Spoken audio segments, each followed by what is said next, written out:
जेव्हा भारताला स्वातंत्र्य मिळणार तेव्हा नेहरूच पंतप्रधान का? भारताचा इतिहास पाहिला तर असे अनेक जण होते जे भारताला घडवू शकत होते. खरे तर तेव्हा जवाहरलाल नेहरूंची पंतप्रधान म्हणून चर्चाच नव्हती. तर ती चर्चा नेमकी काय होती? कोण स्वतंत्र भारताचे पंतप्रधान होणार होते व त्यात बदल होऊन पंडित जवाहरलाल नेहरू पंतप्रधान झाले कसे, ते आपण आज मी पंतप्रधान झालो कसा या मालिकेमधून बघणार आहोत. सर्वांना नमस्कार, मी कौंतेय तुमचं स्वागत करतो आपल्या प्राईम संवाद या युट्यूब चॅनलवर. ट्रेस विथ डेस्टिनी हे भारताला स्वातंत्र्य मिळण्याच्या पूर्वसंध्येला केलेलं नेहरूंचं भाषण प्रचंड गाजलं.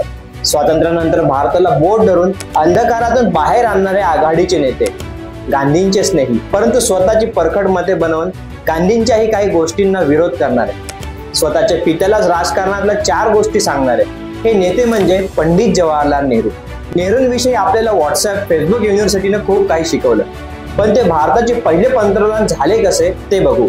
जेव्हा भारताला स्वातंत्र्य मिळणार होते तेव्हा जवाहरलाल नेहरूंची पंतप्रधान म्हणून चर्चाच नव्हते हे आज किती जण जाणून आहेत. खरं नाव होतं ते सरदार वल्लभभाई पटेल यांचं. तर त्यांचं झालं असं की महात्मा गांधी आणि नेहरू यांची विचार प्रणाली जरी विरुद्ध असली तरी दोघांमध्ये मैत्रीपूर्ण संबंध होते. नेहरूंचे विचार गांधींना माहीत होते, शिवाय भारताला स्वातंत्र्यानंतर तारणारे नेहरूच हेही ते जाणून होते. आणि म्हणूनच गांधींनी सेंट्रल काँग्रेस वर्किंग कमिटीला नेहरूंचं नाव सुचवलं. जसं वरती सांगितलं की भारताचा इतिहास पाहिला तर असे अनेक जण होते जे भारताला घडवू शकत होते. तर प्रश्न राहतो नेहरूच का? तर नेहरू द्रष्टे नेते होते. आधुनिक भारत त्यांना डोळ्यासमोर दिसत होता. भारताला स्वतंत्र आणि आत्मनिर्भर बनवण्यासाठीची त्यांची महत्वाकांक्षा ही त्यांच्या कळत्या वयापासूनच होती. आता हे कसं काय? तर जवाहरलाल नेहरू हे मोतीलाल नेहरू यांचे चिरंजीव. मोतीलाल नेहरू यांचे घराणे काश्मीरी पंडितांचे. काश्मीर मधून हे उत्तर प्रदेशमध्ये स्थायिक झाले. मोतीलाल नेहरू हे पेशाने वकील. अलाहाबाद कोर्टात त्यांची प्रॅक्टिस सुरू होती. जवाहरलाल नेहरू हेही केम्ब्रिज येथील ट्रिनिटी कॉलेज मधून वकिली शिकून परत भारतात आले आणि अलाहाबाद कोर्टातच वकील करायची ठरवली. पण जन्मताच राज्यकर्त्यांचं उद्दिष्ट घेऊन आलेले जवाहरलाल वकिलत फारसे रमले नाही. मोतीलाल नेहरू तेव्हा काँग्रेसमध्ये मवाळ विचारसरणीचे नेतेही होते. आता मवाळ विचारसरणी ही तुम्हा आम्हा सर्वांनाच माहिती आहे. तरुण रक्ताच्या जवाहरलाल नेहरूंना मवाळांना तीव्र विरोध. तेव्हा आपल्या चाचा नेहरूंनीच मोतीलाल नेहरूंना राजकारणातल्या 4 मोलाच्या गोष्टी सांगितल्या. यावरून तुम्हाला त्यांच्या बुद्धिमत्तेचा प्रत्यय आलाच असेल. तर तुम्हा आम्हालाच नाही तर काँग्रेसलाही त्यांच्या विचारसरणीचा आलेल्या प्रत्ययामुळे 1946 मध्ये जेव्हा तात्पुरते सरकार स्थापन झाले तेव्हा त्यांच्या अध्यक्षपदी जवाहरलाल नेहरूंची निवड करण्यात आली. पुढे नेहरूंनी स्वातंत्र्याची स्वप्ने उघड्या डोळ्यांनी पाहिली आणि त्यासाठी कसून प्रयत्न केले.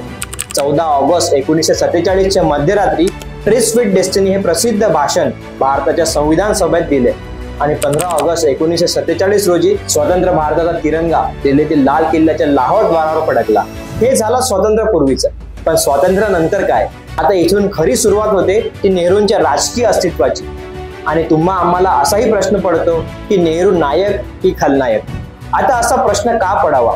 आधुनिक भारताचा पाया नेहरूंनी घातला हे तर आपण मान्य करतो. एम्स, IIT सारख्या संस्थांची स्थापना त्यांनी केली. यावरून त्यांचे देशाप्रती असणारे सद्भावना लक्षात येते. आता आपण त्यांच्या राजकीय कारभारावर लक्ष टाकणार आहोत आणि त्यानंतर अर्थातच नेहरू नायक की खलनायक या प्रश्नाचं उत्तर तुम्हाला मिळणार आहे. 15 ऑगस्ट 1947 रोजी लॉर्ड माउंटबॅटन यांनी नेहरूंना पंतप्रधान पदाची शपथ दिली. नेहरूंनी त्यांच्या विरोधांचाही त्यांच्या कॅबिनेटमध्ये समावेश केला होता. डॉक्टर आंबेडकर यांना त्यांनी कायदा मंत्री म्हणून नियुक्त केले तर हिंदू महासभेच्या श्यामप्रसाद मुखर्जी यांनाही मंत्रिमंडळात मंत्रिपद दिले. सर्वसमावेशकता हा या मागचा उद्देश होता. यावरून ते किती मुत्सद्दी होते हेही तुम्हाला लक्षात आलंच असेल. देशाच्या मतदानाबाबतही नेहरूंनी एक उदार निर्णय घेतला होता. आज 18 वर्षावरील सर्वच जण, अगदी स्त्रिया सुद्धा मतदान करू शकतात. यामागील कारण काय? तर नेहरूंच्या राज्यात त्यांनी 21 वर्षावरील सर्वांना सरसकट मतदान करण्याचा अधिकार दिला. कालांतराने राजीव गांधी पंतप्रधान असताना 61व्या घटना दुरुस्ती अंतर्गत मतदानाचे वय 21 वर्षावरून 18 वर्ष करण्यात आले. यापूर्वी अमेरिकेसारख्या देशालाही मतदानाचा अधिकार प्रॉपर्टी धारकांना, मग काही वर्षांनी सर्व पुरुषांना आणि मग स्त्रियांना असा टप्प्याटप्प्याने दिला गेला. परंतु भारत हा सर्वांना सरसकट मतदानाचा अधिकार देणारा पहिला देश ठरला. नाहीतर आज महिलांना मंदिर प्रवेशाप्रमाणेच मतदानासाठी सुद्धा झगडावे लागले असते. भारतात बहुपक्षीय पद्धती अस्तित्वात आहे. ती कोणामुळे? तर ती आहे जवाहरलाल नेहरूमुळे. गांधी हत्येनंतर नेहरूंनी एक पक्षीय पद्धती अवलंबली असती, परंतु तसे न करता एकपक्षीय, द्विपक्षीय पद्धतींना विरोध करत त्यांनी बहुपक्षीय पद्धती अस्तित्वात आणली. यामुळे काँग्रेसमधल्या विरोधकांशी ते लढले। यावर भारतीय इतिहासकार RC गुहा म्हणतात, नेहरू हे आमच्यासाठी लोकशाहीचे मुख्य शिल्पकार होते। तेच तर कोणत्याही राष्ट्रवादीपेक्षा अधिक होते। त्यांनी सार्वत्रिक मताधिकार आणि बहुपक्षीय व्यवस्थेचा प्रचार केला। त्यांच्या वेळी हिंदू कोड बिल आले, ज्यात हिंदूंचे बरेचसे रीतिव्यवहार बदललेले होते। त्या बिलाच्या स्वतः राष्ट्रपती राजेंद्र प्रसाद सह अनेक जण विरोधात असतानाही त्यांनी यास पाठिंबा दर्शवला आणि ते बिल पास केले। याचं कारण म्हणजे त्यांची सर्वसमावेशक दृष्टी। पुढे त्यांनी मायनॉरिटीजचा विचारही या दरम्यान केला आणि बिल पास केले। समाजवादी, धर्मनिरपेक्ष आणि लोकशाहीचा पुरस्कार करणारे नेहरू अनेकदा वादाच्या भोवऱ्यातही सापडले। याला मुख्य कारण म्हणजे काश्मीर आणि चायना। यावेळी मात्र त्यांच्या दूरदृष्टीची तफावत जाणवते। काश्मीर भारतात विलीन करण्याऐवजी काश्मीरला तेथील महाराज हरी सिंहच्या भरोश्यावर सोडले, परंतु यात काश्मीर भारतात आले पाहिजे अशी नेहरूंची भूमिका होती। यासाठी प्रसंगी त्यांनी काश्मीरमधील नेता शेख अब्दुल्ला यांच्याशी संधान बांधले, परंतु वेळ येताच त्याला 11 वर्षासाठी तुरुंगातही टाकले। यावेळी काश्मीरचा हा वाद नेहरूंनी संयुक्त राष्ट्रात नेला आणि हेच कारण ठरलं वादाचं। त्यांच्या बरोबरच 1954चा चायना सोबतचा पंचशील करार, आता भारत चीनी भाई भाई या प्रसिद्ध घोषणा तुम्हाला आठवत असतीलच। हाच होता त्यावेळचा पंचशील करार। भारत चायना मधील मैत्रीपूर्ण संबंध वाढवतो यासाठीचा, परंतु शेवटी बाजारातला चायनीज माल तसाच चायनीजचा विश्वास, आणि ते सिद्धही झालं। 1962चं भारत चीन युद्ध भारताच्या चायनावरच्या विश्वासाला साफ तडा गेला। पंचशील करारावर नेहरू अवलंबून न राहता सैन्याची जय्यत तयारी ठेवली असती आणि चायनाच्या कुरघोड्यांवर वेळीच लक्ष दिलं असतं तर कदाचित युद्ध झालंही नसतं।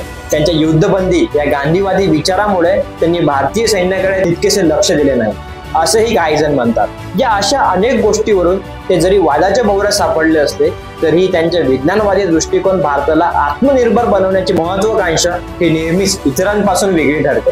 त्यांच्या वेगळेपणामुळेच दर 5 वर्षांनी बहुमताने निवडून येत सन 1947 पासून 1964 अशा 17 वर्षाचा कार्यकाळ त्यांच्या पंतप्रधान पदाची साक्ष देतो। दीर्घकाळ पंतप्रधानपद भूषवणारे पंडित नेहरू हे पहिलेच नेते। नेहरूंच्या राज्यात त्यांनी व्यापक असा दृष्टिकोन ठेवला आणि निर्णय घेतले असतील। त्यांचे काही निर्णय चुकले असतील, परंतु ते त्यांची हार मानावी का, त्यांना खलनायक ठरवावे का, हे मात्र आता तुम्हीच ठरवा, कारण सरकार आणि लोकशाही जनतेची आहे। बाकी व्हिडिओ आवडला असेल, अशीच अजून माहिती ऐकायची असेल तर प्राईम संवाद या YouTube चॅनलला सबस्क्राईब करा। धन्यवाद।